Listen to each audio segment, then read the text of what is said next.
बिहार में कोरोना की नई लहर मुसीबत बनकर टूटी है। पहले तो चिकित्सा मुश्किल से मिल रही है, मिलने के बाद भी जान नहीं बची तो अंतिम संस्कार में परेशानी। मुक्ति के लिए भी इंतजार करना पड़ रहा है। कुछ ऐसी ही तस्वीर पटना के बांस घाट की है, जहां घाट के अंदर से लेकर बाहर तक एम्बुलेंस की कतार लगी हुई है। सभी में कोरोना संक्रमितों का शव पड़ा है। शव लेकर अंतिम संस्कार को आए स्वजनों को टोकन लेने के बाद 3 से 5 घंटे तक इंतजार करना पड़ता है।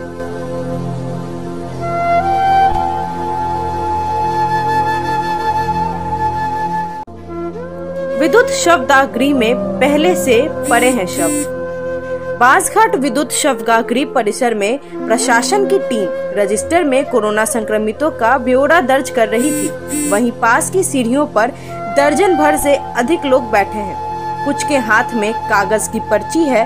ये लोग शव लेकर दाह संस्कार के लिए जुटे हैं। कोई सुबह के 10 बजे से आया है तो कोई दोपहर 12 बजे आया। कोई टोकन के लिए अस्पताल की फाइल लेकर खड़ा है। विद्युत शवदाह में शव लगातार जल रहा है। चिमनी की तपिश कई दिनों से कम नहीं हुई। पीपीई किट पहने परिजन बेचैनी से घंटों घाट पर बर्नर के सामने बैठे हैं। शवदाह में आधा दर्जन से अधिक शव फर्श पर पड़े हैं।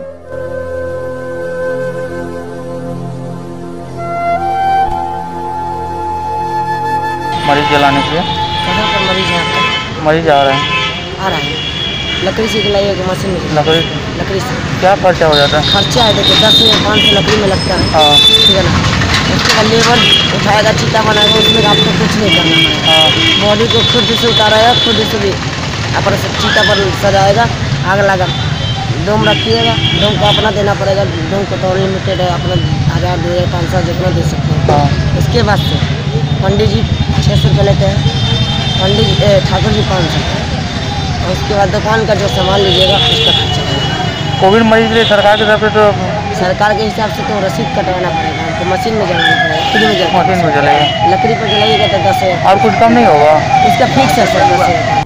स्टिंग ऑपरेशन दलाल राहुल बांसघाट शव उतारने से लेकर लकड़ी ढोने का काम।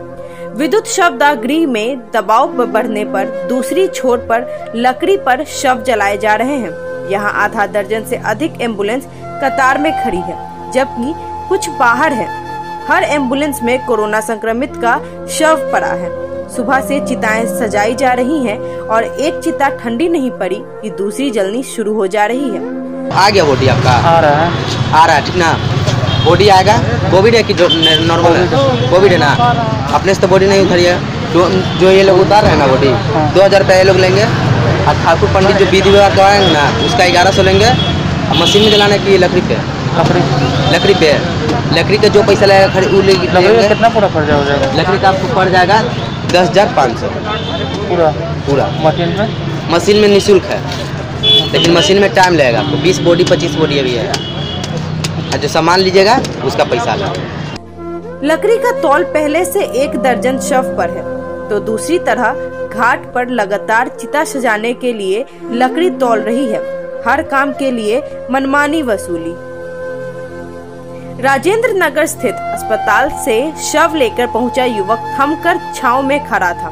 बताया कि कोरोना से संक्रमित हो गई थी और रात में मौत हो गई। सुबह शव को लेकर बांसघाट आने के लिए एम्बुलेंस वाले ने 6000 रुपए मांगे।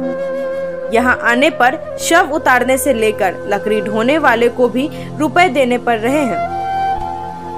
बस 2 गज जमीन और लकड़ी मिल रही है। अंतिम संस्कार में उसके साथ कुल 3 लोग थे।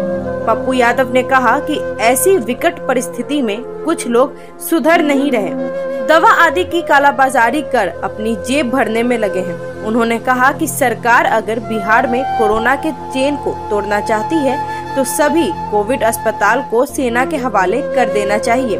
एक तरफ ऑक्सीजन और बेड के लिए महामारी हो रही है। बहुत ही डरावनी तस्वीर है बिहार की। पूरा शमशान लाशों से सजा दिया गया है। यह गलती माफ नहीं की जाएगी। 67 सरकारी आंकड़ा है। 100 के लगभग तो सिर्फ पटना में है। आंकड़े मौत के छुपाए जा रहे हैं। पूरी दुनिया की अखबार और टीवी लिख रही है भारत में आंकड़े छुपाए जा रहे हैं। और भारत में सबसे बुरी स्थिति बिहार की। इस पे चर्चा नहीं, इस पे ट्वीट नहीं। रेमडेसिविर दवाई के बाद बीडीओ मर गए, हम उसको 6 खुराक दिए। सीओ मर गए, हम उनको 6 खुराक दिए। क्या जरूरत है इस दवाई की? जो अप्रूव किया गया उसके क्यों नहीं? तो हालात अच्छे नहीं हैं। मई तक मुझको लगता है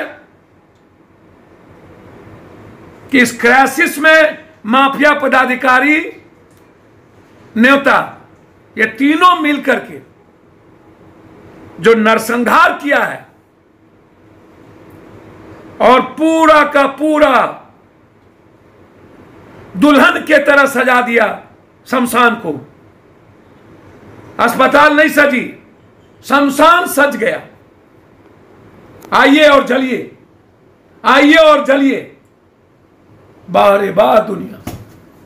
इसीलिए माफ नहीं होगा।